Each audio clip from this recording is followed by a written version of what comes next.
evening, everyone. I'm your host, comedian, magician, Danny Whitson. But it's all tricks aside, because tonight we're turning the paranormal into the normal. Join me as we explore the gray areas of reality.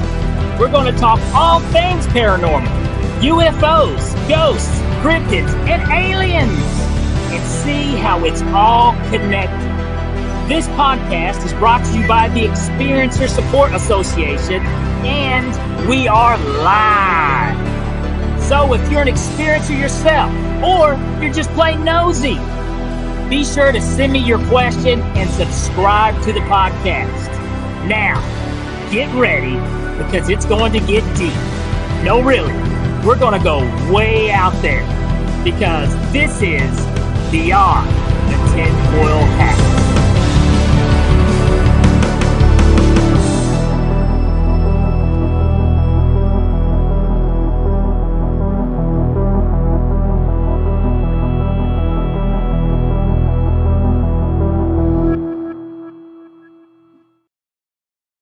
What's happening, my paranormal junkies? We got a great show tonight. Welcome to Beyond the Tinfoil Hat, and I'm your host, comedian magician Danny Whitson, and we are broadcasting from the E-United Public Radio Network, the UFO Paranormal Radio Network, on 105.3 FM on the Gulf Coast and 107.7 FM in New Orleans. Guys, if you haven't done this, we got some really big news. If you haven't heard, if you haven't checked it out yet, just saw this pop up in my social feed. There's actually been a UFO spotted over the skies of Georgia. Okay, so it was captured on security cam.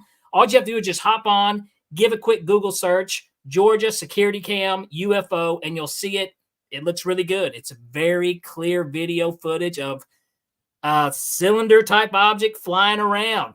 Really, caught my attention. I don't know. It might be a drone. Is it us? Is it them? I don't know. Definitely check it out. Go Google search it. And I would love to hear your opinions on the next show. All right. Also, speaking of show, I'm going to give a quick shout out to our boy, Ryan Stacy. If you guys haven't done so yet, be sure to check out his show that airs on Mondays at 5 p.m. Eastern, The Skeptical Sleuth. Brian covers some really interesting stuff. He really breaks stuff down for you. If you're interested in doing an investigating yourself or how to investigate, be sure to check out Ryan's show, The Skeptical Sleuth. All right. Now, I'm excited about tonight's guest. Really, I am. This guy's, he's got some really interesting stories, some really interesting stuff. So I tell you what, let's sit back, relax, and get your questions ready for researcher and author of Ancient Mysteries, Robert Stanley. Hey, Danny. How you doing, Robert? I'm doing well, thanks. I can tell you're really excited. I'm always excited. That's good. But I tell you what, Robert, if you don't mind, like I said, I gave you somewhat of an intro here, but do you care to let the viewers maybe know a little more about yourself? Well, let's see. I had an intro here somewhere. I wasn't sure I was going to do this. Oh, yes. Hi, this is Robert Stanley. I'm the host of the Unicus Report. No, that's the wrong one. Anyway, I'm an author of 2 books that I didn't intend to write. I'm an editor of a magazine that used to be in print called Unicus Magazine, the magazine for Earthbound Extraterrestrials, which I know sounds weird. Which is now only available on the internet, unicusmagazine.com. Having a little problem with that. So that's why I have my Substack, which I wasn't even planning on doing. There's a lot of things in my life. I guess you call me the Forrest Gump of UFOs, man. I don't plan this stuff. It happens, but what am I going to do, right? Life is a box of chocolates. Or UFOs, I guess, in this case. So, I was publishing these 2 books, and that's how I ended up becoming a host of the Unicus Report. It was the first time I was on Coast to Coast AM with George Norrie. And Nice. After that show, I got contacted by a producer in Florida, which that's where I'm at now. This was years ago. It was back in 2000 and six, 2000, late 2006, 2007. I forget now. It's all kind of blurry. I'm getting old, man. Anyway, he asked me if I wanted to host a show, and I said I don't know how to do that. And he goes, "Oh, I'll just walk you. You'll be fine. I'll walk you through it."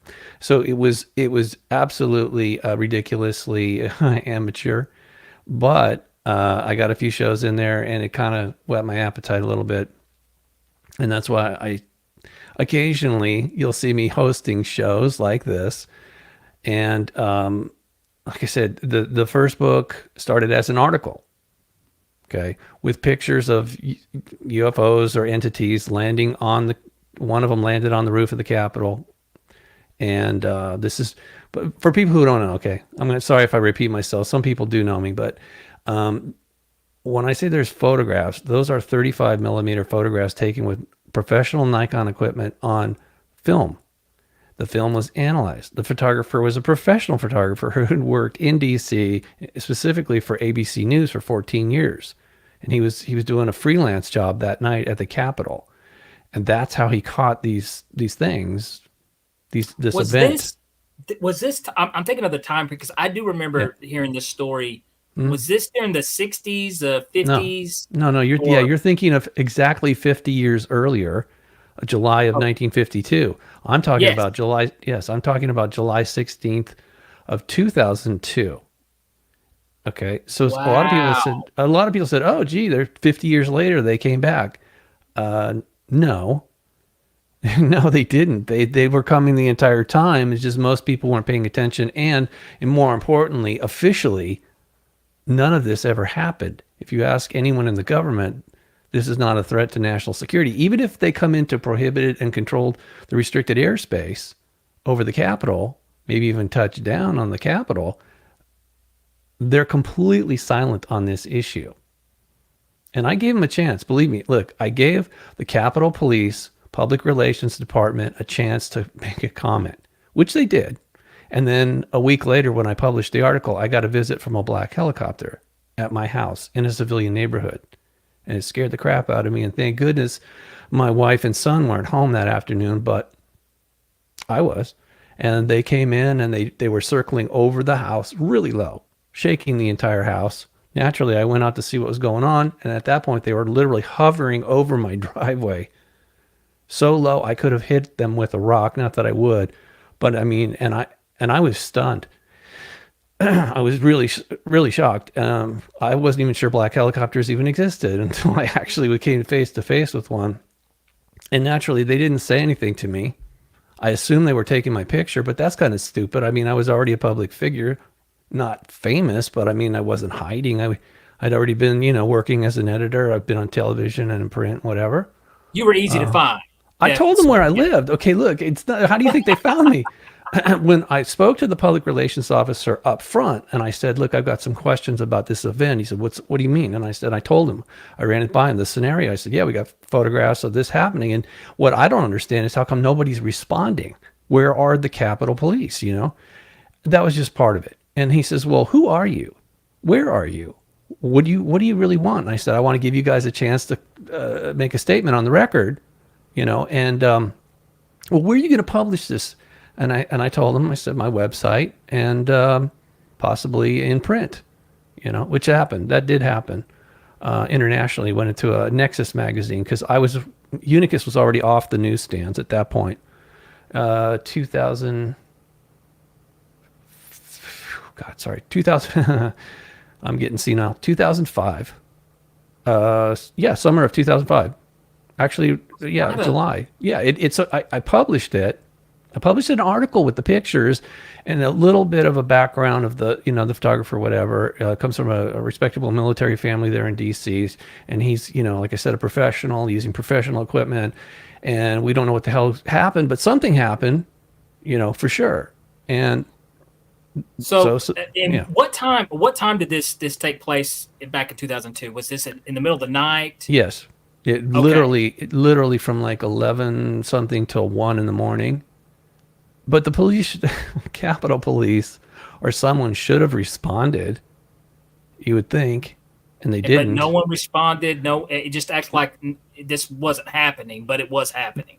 Oh, it definitely happened. You can see It's not funny, but it's yeah, whatever. The guy who was being photographed was a local hip hop artist, and he's sitting at the reflecting pool, looking towards the camera like I'm doing now.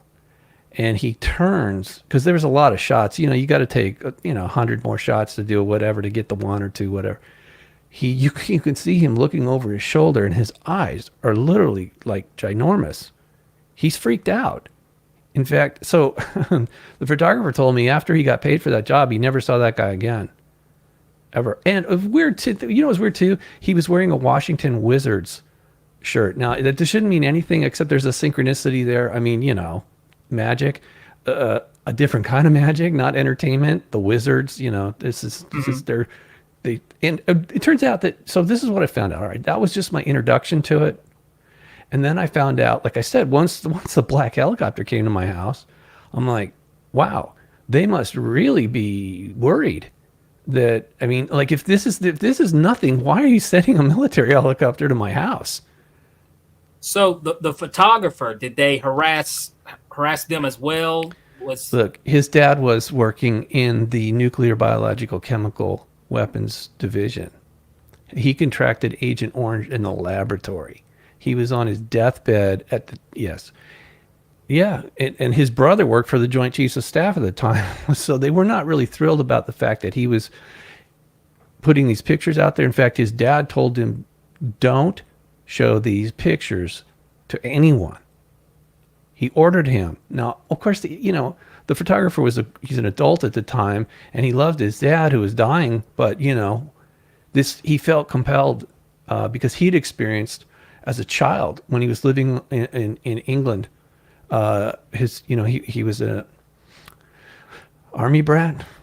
I think his dad was Army or Air Force. I forget which one. Anyway, he was one of those, and he would live on the base or sometimes off base, but near Sculthorpe. He and his brother both were abducted by Greys and implanted. So, and it bothered him his entire life, but he managed to get on with his life until he started photographing these things in July of 2002. And so that he had already had an experience prior to this. Yeah. Which, once again, I want to say this because I talk about this a lot on this show, Robert, is it seems like a lot of people, the more become more sensitive, the more you're opened up to this world, the more you experience things, you know, like I saw my actual first UFO sighting about 6 months ago. And it was whenever I was, you know, I had opened the windows and the doors open and I was paying attention and I started seeing, you know, I finally saw something like that. I find that interesting. But this is something, first of all, I do want to add this, guys, an hour is not going to be long enough with Robert. I'll tell you right now. No, you need a couple days. But let's, I want to back up just really quick. Okay. What got you interested in this? What started it for you? Do you mean let's start with Washington, D.C. I received an email from a retired, let's just call him a military policeman. He's well known. Daryl Sims he calls himself the UFO hunter. And I'd met Daryl. We became friends. And he forwarded me the email from the photographer. And he asked me if I thought these were real photographs. And my first reaction was, I didn't even talk to Daryl. I just looked at it and I thought, okay, I'm looking at this in May of 2005, but the event happened in July of 2002. If that really happened, how come nobody's talking about it? That seemed very suspicious. But there was a phone number for the photographer in the email. So I just called him up. I said, hey, man, I'm looking at your photographs. What's going on? And he said, oh, well, and he goes, yeah, I mean, come on, I worked for ABC News. Who do you think was the first people I gave after I gave copies to the detective division at the Capitol Police? He said, who do you think I went to in the media?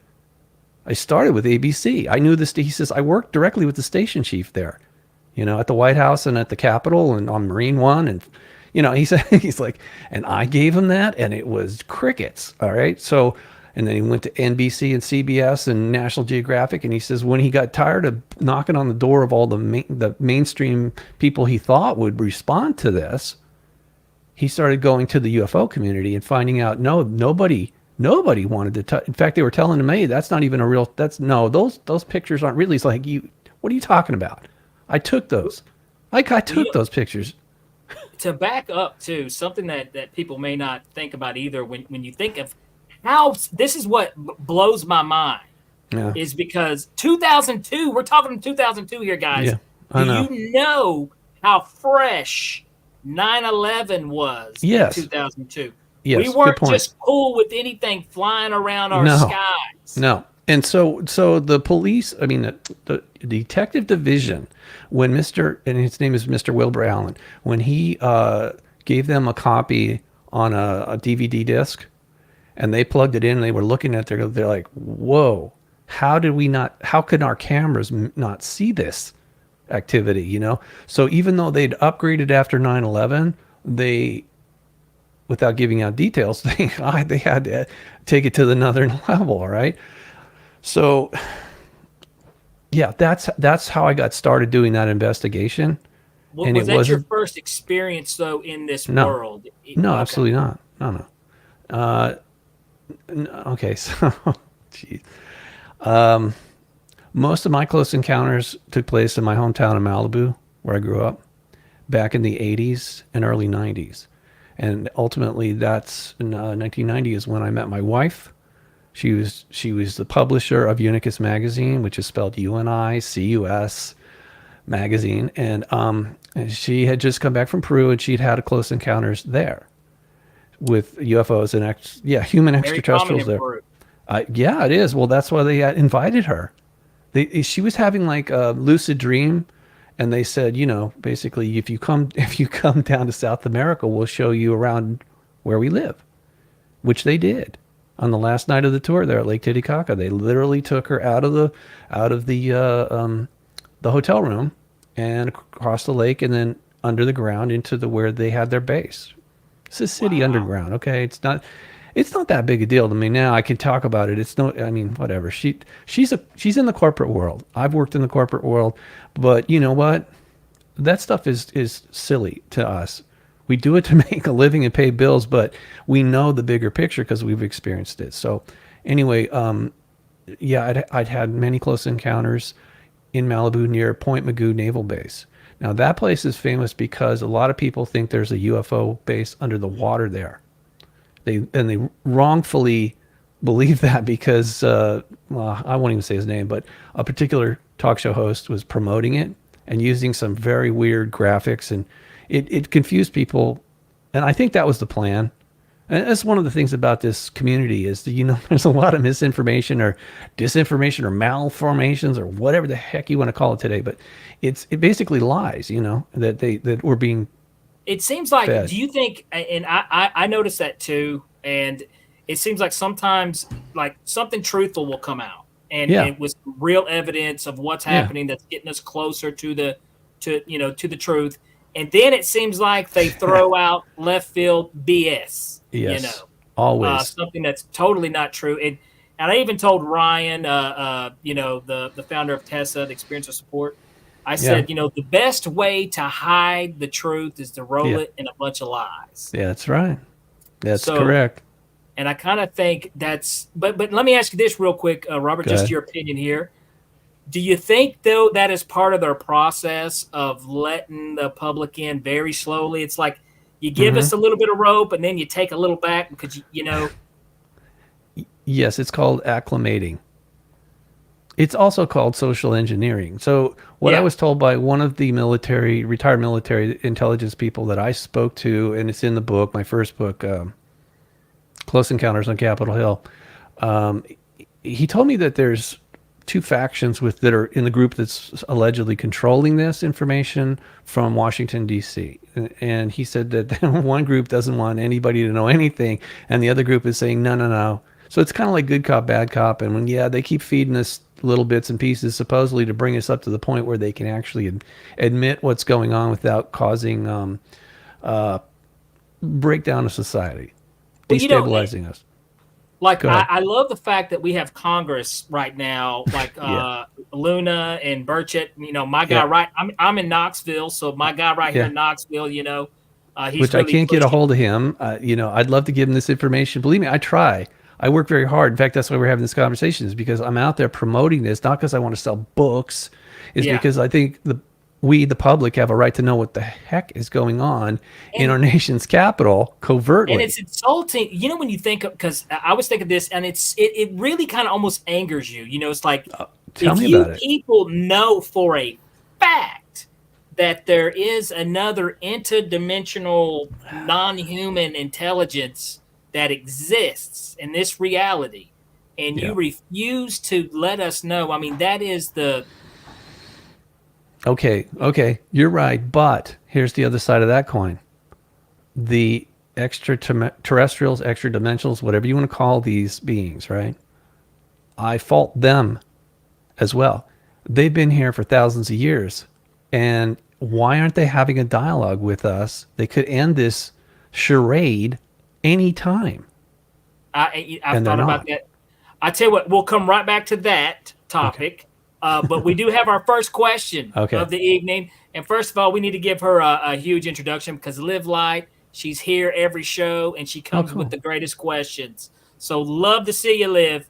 Let's see. We've got, hi, Robert. Do you think Malibu Canyon is a hot spot for extraterrestrial activity, or is it all the strangeness more likely all government related? Okay, so hi Liv. I don't know if you read I just published an article about Malibu Canyon. Maybe that's what you're referring to. That was about murders that go on there and that are unsolved. Further up the coast where I grew up and lived there near Zuma Beach, Point Doom is what most people think is the UFO base. It's actually a little further north. There is Point Magoo.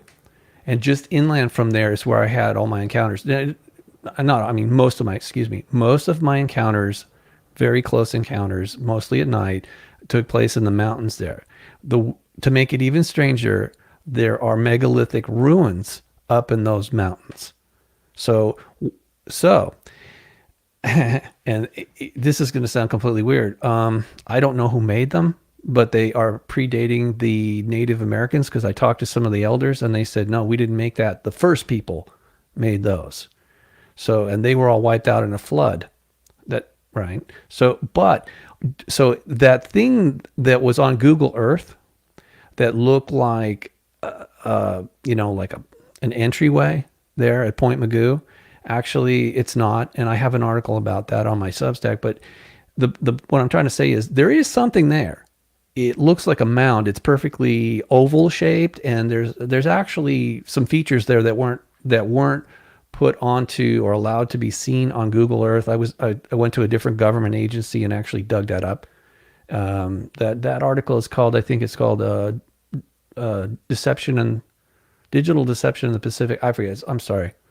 Yeah, it's been. Look, I have so Well, much it's there on material. your Substack. Yeah, The it's yeah.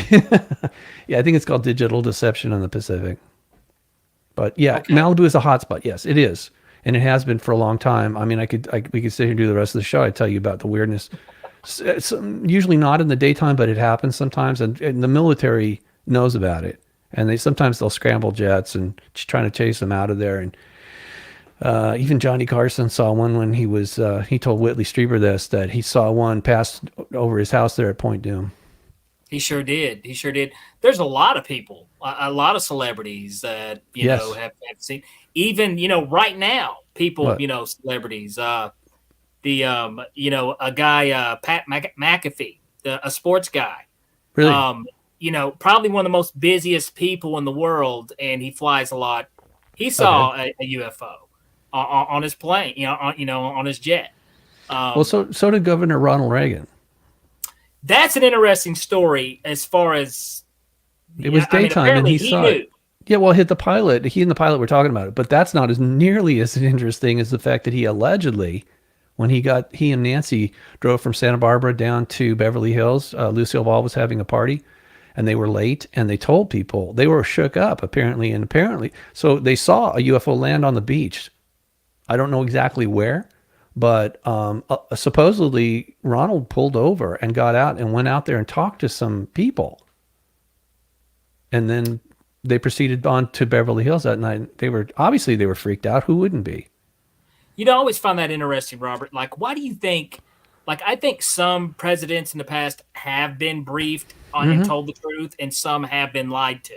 Yeah, obviously. I think it's a And little of both. Yeah. and I think now, I mean, I could probably say, yeah, I'm not telling this guy anything, but it's interesting. Like you'll hear apparently President Clinton tried and was told no, we don't know anything. Jimmy Carter President Carter, on the other hand, I Yeah. feel the story about what he Yeah. was told, and Reagan apparently knew. Nixon, the story with Nixon Yes. and Down here in Florida, Homestead Air Force Base, and Jackie Gleason and all that stuff. Jackie Gleason, yeah, absolutely, Yeah. the Jackie Yeah. Gleason story with that. Yeah. So, and I mean, I wonder why some were kind of told and some weren't. Because they don't really run the show, okay? No, they don't. They get don't. paid to do public speaking. It's just they don't make the policy. Honestly, They're meat puppets. They're just Yeah. Well, look, I know we're coming up on a break, so I don't want to like get into the middle of something really deep. There you go. Robert's a great guest, folks. He really is. Oh, thanks. You're too kind. But here it is, though. I mean, it is a. I think that I mean, because there's so much information every day, especially if you follow this stuff that pops up constantly. We've got new whistleblowers. I don't know if you saw the Carneal speech there at the SALT conference that they had. I believe yes, it's on the internet. I did see that something about you UAPs. Can definitely check that out. There are just so many that are coming out, credible, highly educated, people in the military. They don't have an incentive for rich, fame and fortune and money, and these guys got a hell of a retirement package. They don't need this. Yes, which they could lose very easily if they talk too much. Absolutely. So it's just, I think that we are on the verge, though, of the side that wants to give the truth. Yeah. It's going to happen. It's just. Well, okay. Speaking of that, so if people go to my Substack, at the very top of the page is an article called "You Can Handle the Truth." All right, so I don't know if that's true though. We'll find out, right? We'll see. I don't think people. What are they going to do? You can't leave the planet. You can't jump off the planet if you go. What are you going to do? Hide under a desk? Trust me, I wish you could jump off the planet and leave the planet a lot of times. Really, I wish we could, but yeah, you're right. We can't. Now this is the thing that I've wondered, because I've kind of wondered what has made the United States kind of light the fire under this issue to start talking about, just getting the truth out there to the public. Is it because other countries are like, hey, we're ready to do this. If you guys want to be first, like you like to be first in everything, you may want to get started on this because we're about to let the cat out of the bag. Mm-hmm. But now, something else, Robert, that I think me and you can handle it. I think the more you open once you get past the whole fantasy, amazement, shock of the reality of it, it starts to settle in a little more and you accept it a little more. Yeah. But this is one thing I do worry about, and we'll touch base on right here in a minute when we come back from the break. But not just us, but how will some of the other countries in the world who are maybe a little more religion dominated, controlled, how will they react to this type of news, and how it may affect, world relations and a lot of things we got going on right now. But I tell you what, after the break, I do want to get your opinion on that. All right. And like I said, you guys get your questions ready. We got Robert Stanley here, and this guy's got a lot of cool stories. Guys, we'll be right back after this break.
Have you ever wondered, or maybe just thought to yourself, if there were others just like you? You know, people with extraordinary abilities, psychogenic advancement, and perhaps unique intuitions. Maybe you just wondered if there were other people who experienced unimaginable, unexplained, or even unusual and paranormal events. Are there people who have more questions, more fears than answers? Well, you're not alone. You've never been alone. We believe you. Sign up for EA today.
Business. It's your property.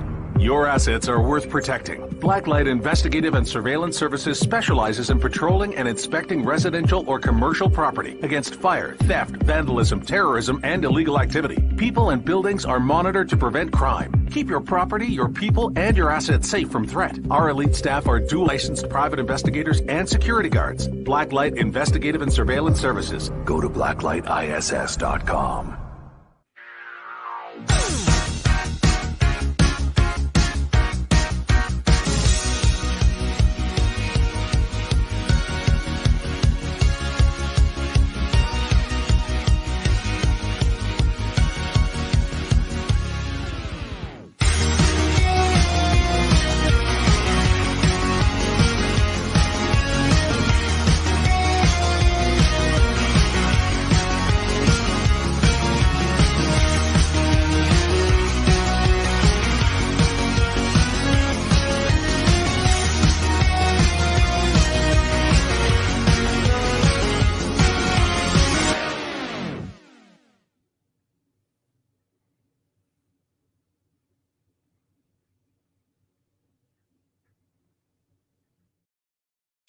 All right, welcome back to Beyond the Tinfoil Hat. And if you guys are just now tuning in, we have been talking with researcher and author Robert Stanley.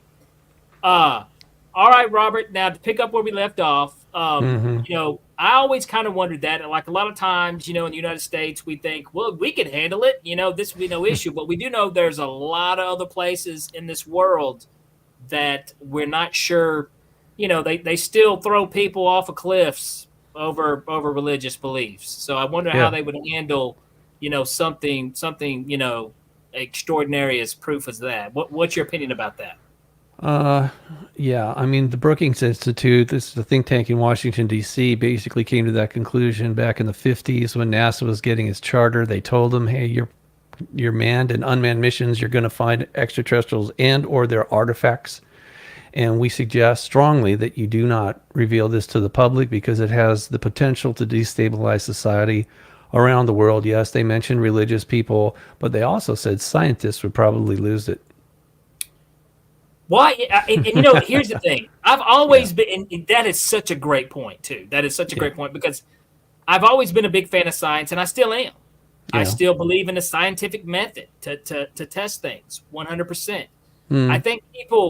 I think people get lost, though, with what science is. Science isn't a belief mechanism. Science is a method, you know, is what it is. And yeah, but it starts off with usually with a theory that you then prove or disprove, right? That's the absolutely. method. And here's the thing that I tell people all the time. I said, everything we know, every theory, every physicist out there, astrophysicist, it's the best guess they have. Yes. Right. Until they find a better guess. Usually. Not always, because there's a lot of politics involved in it too, and ego and money. There is. Like there's a guy who I used to worship, Neil deGrasse Tyson, and now it annoys me every time he speaks because he's so arrogant. Here's the thing. My background, okay, I've studied how to deceive people for 30 years, you know. Okay. So I don't walk into something just believe, that's the truth. That's it. No. I mean, I really look at it, and in a lot of cases, whenever it comes to UFO, paranormal, sometimes the best thing I can say is, well, that's interesting. Right. And to me, that's as good as I can get it. That's because I wasn't there. I did not have the actual experience myself. Right. But I am open and aware of there's more out there, Obviously.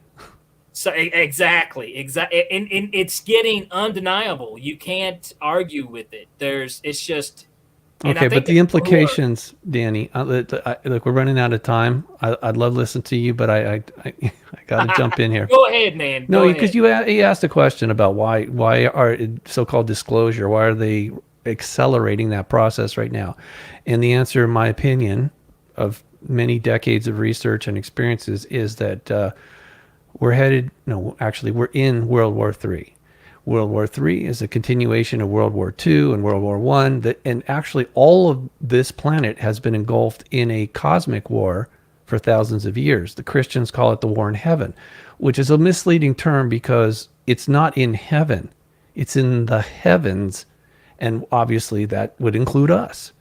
Okay. So this is why so many of these so-called spacecraft or UFOs or UAPs or whatever you want to call them today, they crash. It's not because they're stupid and don't know how to navigate through our skies. It's because they're shooting at each other. And it's really well documented if you look for it. Specifically, I would ask people to go, if you've never heard of this, the Nuremberg UFO battle of 1561. There's a very interesting woodcut of this. You can see, anybody can dial it up on the internet, and you could see that there was a lot of different colors and shapes of UFOs, and they were fighting. It was an aerial battle. Now, clearly, we didn't have that technology, obviously, but yet somebody did, and they were at each other's throats. So and then if you look back in the Sumerian, Akkadian, Mesopotamian stuff, you can see that there was these blood feuds going on between these different family members. Okay. Since you brought up science, I should point out too that this is something that confuses a lot of people. The Anunnaki language is very interesting, but we don't speak it. They gave us a slightly different version of what they speak. They don't speak their language to us, but in their language, serpent means scientist. And there's different. So this is why Jesus said, be wise as a serpent and gentle as a dove. That's what he was talking about. He knew. He clearly knew who they were or are. All right. Most people in the Middle East, it wasn't a secret to them. They knew about these angels or gods or whatever you want to call them. But scientists among the Anunnaki are one-eyed serpent is somebody who's only sort of like Neil deGrasse Tyson, whatever his name is. He's very focused on only the physical. A two-eyed serpent is a holistic, so this physical and the metaphysical, spiritual, they have it all. Because two eyes, actually it's three, but whatever. The point is the serpent in the garden was a scientist, and his name is Enki. He's also known as Samael and Ea and many other titles. Lucifer, a light bearer. He is a Nakash, a shining one. Okay. Interesting. Yeah, well, hey, history isn't boring, my friend. If you really dig deep into it, you're going to be blown away. I still am. And more importantly, it blows my mind that how little people know, or little, even less, that they care about it's our heritage. I would think that people would care about their lineage here on this planet, the true history, but they, okay, here's why. Okay, I'm not trying to judge people. I'm not really upset with you guys, but here's the bottom line. We're slaves. We're slaves to some of these beings that claim ownership over us. They have enslaved us. And they lie to us. They lie, cheat, steal, kill. They're obviously, like I said, what is the first casualty of war? Truth. So they're obviously not going to tell us, their servants that who worship or work for them, they're not going to tell us the truth. That's what I said before earlier. This is why they don't land and talk to us, give a press conference. We work for them. So do you think it's, I mean, we're kind of like their science experiment? No. Some people seem to believe that's no. Kind of No, it's not. They're not experimenting. Do you think the mafia, would you call the mafia the experimenting to see how much money they can? No, they have a plan. They have protocols. You cross the line, feed you to the fishes, or what do you say? Sleep with the fishes. Sorry. sleep with the fishes. Yeah. Yeah. Anyway, this is not an experiment. No, we're not a petri dish. And this thing that Sitchin, his translation about us being, apes and all this stuff no, there's no proof of that. I'll tell you what there is proof of. Sitchin was given a scholarship to the London School of Economics, which is owned by the Rothschild family. You know who else graduated from there? George Soros. Oh yeah. Okay, so George Soros is over there doing social engineering and manipulating currencies and all this stuff, and Sitchin's over here doing his little kabuki theater about, allegedly about, what a great guy Enki is, and what he's done for us, Lord Enki, the light bearer. I'm sorry, it's funny to me now, but I mean, I've been at this a minute, and there's no point in getting pissed off about it. It is what it is. We just have to deal with it. And just pointing fingers at people isn't going to solve the problem. Ultimately, go ahead. Robert, do you think, Yeah. like, how I mentioned interdimensional, or Yep. are they from another planet, another rock? Good Or is this their home? point. Good point. No, that's more misdirection. Yes, of course they have when they're in the physical realm, of course they've got different planets that they live on. But if you remember the translation, and this was one of the things Sitchin was accurate about. He claims Anunnaki translated, it means from heaven to earth came. Well, that is true. We are all Anunnaki if you want to use that translation. That's not really what it means, but that's an accurate statement. They came from heaven. We all came spiritually from heaven to this realm, which is obviously not heaven, right? No. Everybody can agree to that. This isn't heaven. So here's the confusion. When you say that, a lot of people go, "Oh no, they came from the heavens. They're extraterrestrial." Yeah, but they're also interdimensional. They literally, we all migrated from heaven to this realm that is controlled by, in my opinion, it was created and controlled by fallen angels. Okay. Why? We've got a quick question popped in here from Live Life. Here, we'll get this. Is there a hope for our socially engineered society? Can we evolve beyond our 3D selves? That's a nice question. Yes, obviously we can. People that have near-death or out-of-body experiences know for a fact that this is not the only reality. And okay, so some people feel like they're imprisoned here. That's an imposition they have placed upon us because they want us to remain enslaved, ignorant, compliant slaves. But that's not what we are. On a soul or spiritual level, we could leave and never come back. But that takes effort, all right? And I'm not talking about rocket ships. I'm talking about spiritual work internally, not only to increase one's resonance, but to, more importantly, to in order to reunite or remember with the galactic and or the cosmic family. You're not going to like this, all right? Because it sounds too simple. And I didn't make this up. I'm just reporting what I've learned. We must forgive ourselves and others for everything that we've ever done in this lifetime and every other one that we're here in this, whatever, universe matrix thing that they put together to play God. They did it to play God. They left heaven to create this, their own domain. They wanted to be God or gods, and they are, but they are doing a very poor job of it, in my opinion. I'm trying to be very correct with my language here. So it sounds like you're kind of pointing more at the direction, like, almost like a fallen angel type Not being. almost. There's a bunch of them, and they work together. Like I said, it's organized crime. They're cosmic criminals.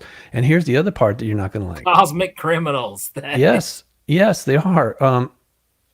They have technology. When I said Enki's a scientist, what do you think that means? They've got technology, and they gave it to us so that we could be more useful to serving their agenda.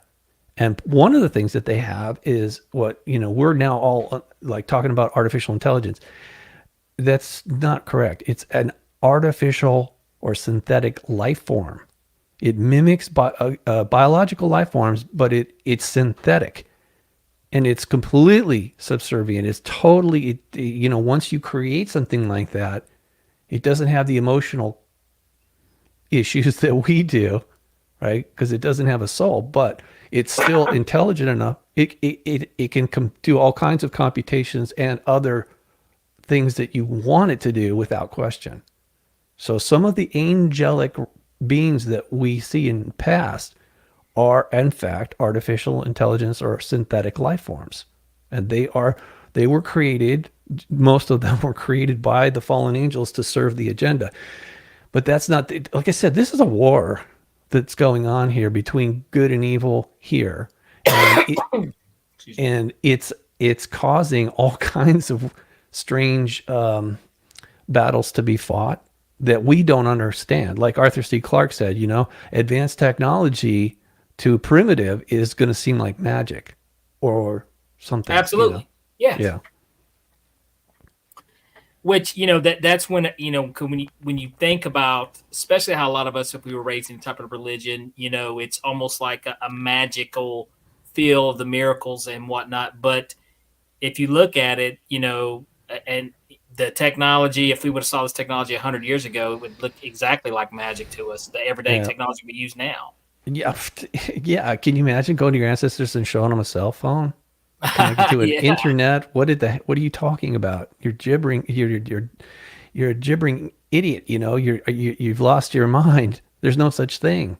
That can't be. Even electricity. We still don't know for sure about electrons.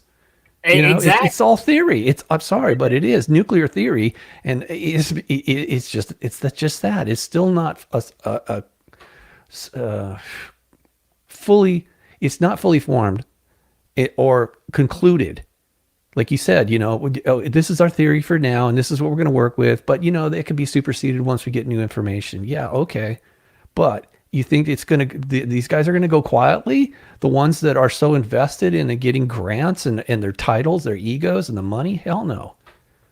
Like, just Christ. Yeah, sorry, go ahead. Well, I got to find it's so interesting with you, Robert, because you are, wow. I mean, man, you're a super wealth of knowledge on this topic. And, it amazes me that people like you walk around every day amongst us that know these things, that have really dug and found this stuff out.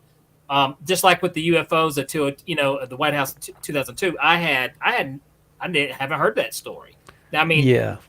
Like I did hear the one in the 50s that took place, what I've always found interesting, but I didn't hear about that. Okay, so how many times do you think they showed up in 1952 in Washington, D.C.? Guess. I'm just sure. I just know the once, but okay. Well, the news, the global news media reported it 3 times: July, and then twice, and then once in September. It happened over 80 times that year. And people, yes, and that's why when it happened in summer, in summertime, people are out and they've got cameras because a lot of them are tourists in Washington, D.C., and they were taking pictures and movies and all of that, according to, he's deceased now, Colonel Wendell Stevens, I asked him, I said, hey, it's in the public record. It says there was hundreds of people out there taking pictures. Where is that stuff? Oh, he says that was all confiscated by the military. Wow. Okay. So we can't even see a historical event or events like that because why? Because it makes the government look incompetent? Maybe. I mean, like I said, what do you think? People, it's like day of the earth stood still. People are going to run around the streets screaming? No, actually, the accounts that I found, people were not doing that. They were stunned. They were curious. But they weren't acting crazy. And I think the stun wears off after a little bit, and then you start to accept that, wow, this is a reality that, it's kind of like you knew existed, but now you really know exists. You know what the big question mark though for me and others is just like when you see it, it's one thing, but then you realize, oh crap, there's somebody in there. Who are they? Why are they here? Why don't they talk to us? You know what I mean? There's a lot of questions that go rattling around once you see something like that up close, undeniably.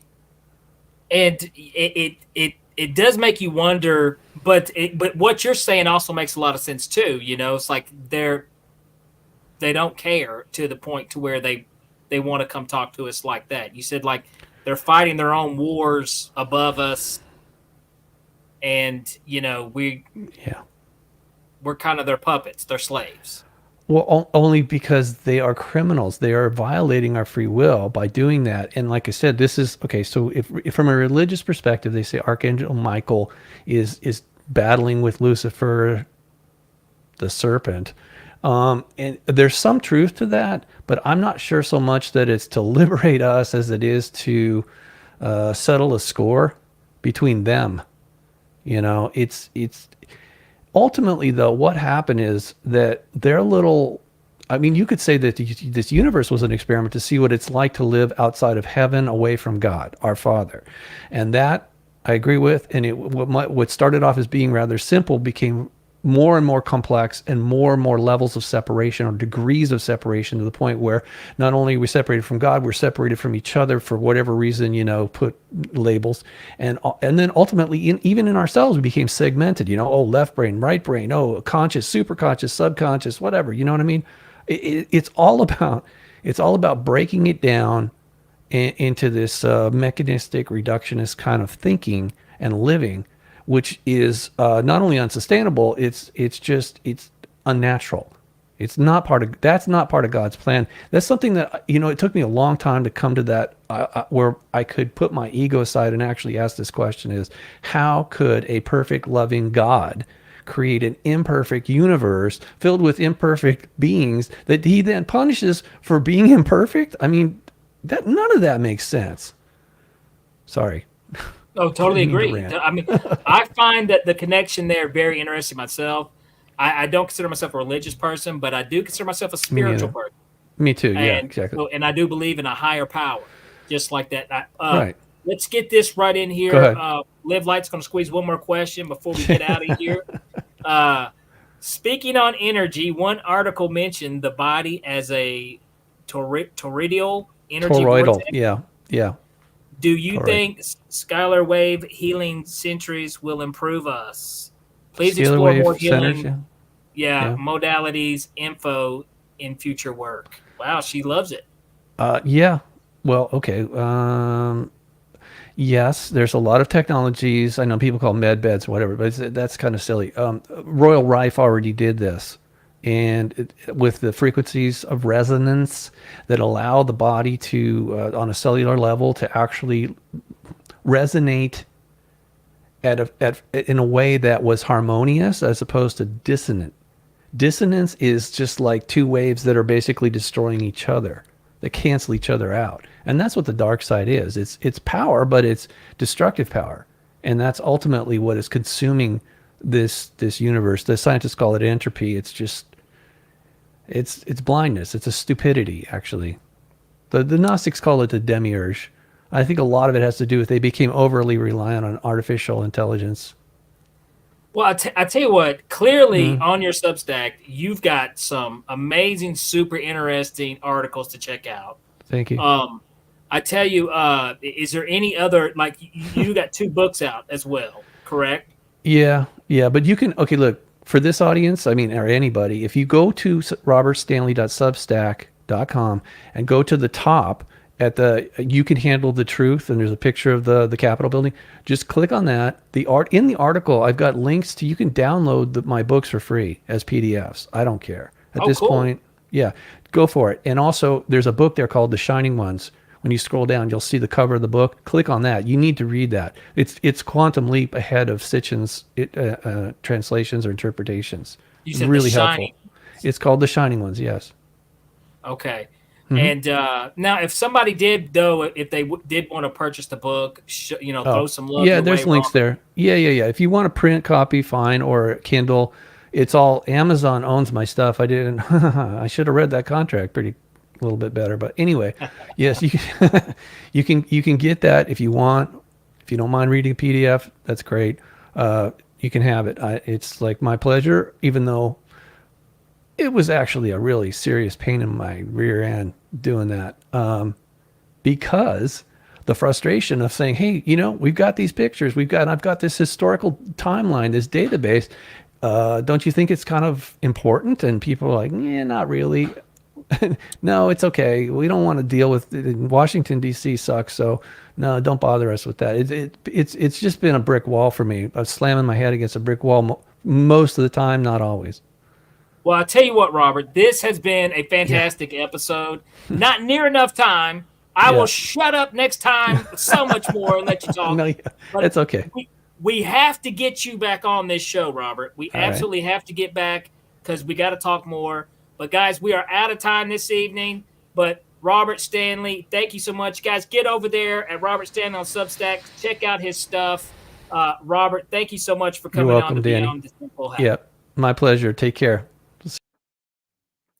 Guys, I hope you enjoyed that episode. Like I said, an hour ain't long enough with Robert. This guy, he's a walking knowledge of very interesting stuff on UFO phenomenon.